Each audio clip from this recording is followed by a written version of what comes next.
So Ty, let's talk about that immune system a little bit. And you mentioned the toxicity and how that weakens your immune system. If we go back to the prevention part, how do we prevent the toxicity from doing that to our immune system in the Great first question. place? Great question. Um, how do we prevent the toxicity?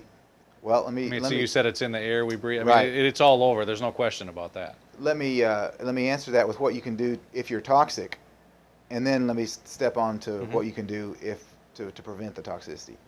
One of the main things that any kind of a treatment protocol for cancer or just a healthy lifestyle protocol needs to involve is a full body detoxification at least once a year. So, and that means, and there's a chapter in the book on, it's called Spoiled Rotten, and it's on a full body detox. You have to detoxify your organs, your liver, gall, kidneys, colon, your blood, parasites. We have toxicity throughout our whole bodies.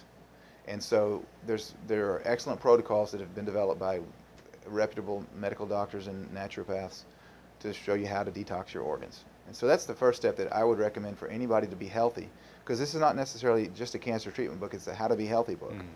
We all need that. We do 2 or 3 colon cleanses a year and try to do one full body detox, which takes about 30 days each year. And that helps you to stay healthy. Now, that's how you detox once you've gotten the toxicity. Your question, how do you prevent the toxicity? There's not a lot you can do about the air you're breathing. Hmm. You've got to breathe. And so the pollutants that are in the air, you're breathing them. There is a lot you can do to make sure that you intake good water.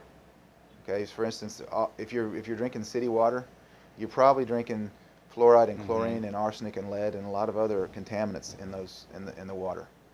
So if you're drinking city water, you need a good filter. And there, we before we had a whole house filter, we used to use Berkey filters, British Brookfields. There's a lot of good Hmm. gravity water filters that you can set on your kitchen counter Sure. and filter your water. So that's one thing you can do. The food you eat, you can. This is probably the biggest thing you can Hmm. do that you have control over. Is if you have access to organic fruits and vegetables, eat them instead Hmm. of eating the stuff with the pesticides and the insecticides on it. That's huge because those pesticides and insecticides have been shown over and over and over and over to cause cancer, many of them, because it compromises your immune system and toxicity. Hmm. So eat organic fruits and vegetables if you have access to them. Stay out of the burger joints. Stop eating the foods that are fried with trans fats. Because what happens with trans fats, which are people hear the word hydrogenated oils. Hmm. What is hydrogenated oil? It's oils, let's say vegetable oil, that's been an element, an atom of hydrogen has been injected into this oil to make it preserve longer.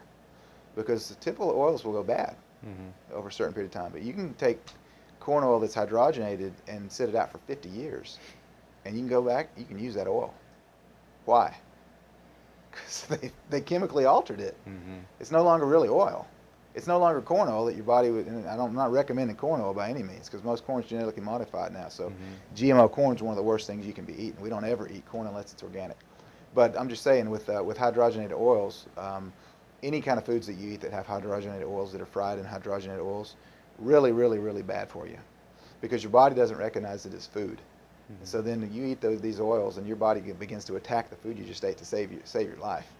And then you're susceptible to all other kinds of disease and infections because Hmm. of that.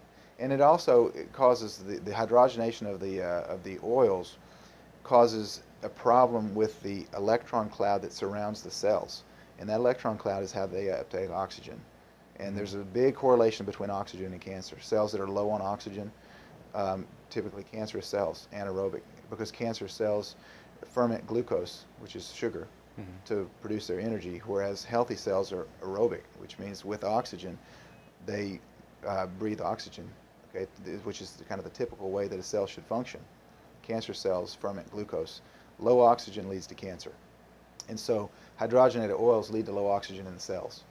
So that's a real problem with Hmm. hydrogenated oils. And people here, don't go to McDonald's and they think, well, it can't be that bad. I mean, it's corn. You've seen the commercial, and it Hmm. drives me nuts about the high fructose corn Hmm. syrup. Have you seen that one? Yes.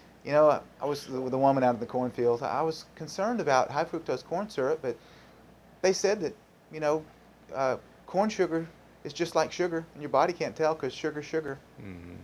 Just a total lie. The chemical process by which they develop high fructose corn syrup basically renders it a complete non-food. It's not sugar. But it's a total lie put out by the corn growers, big agra, and people are buying it. Oh, well, high fructose corn syrup must be good for you. It's from corn. People are so naive and so uneducated that they just buy anything that they see on the TV.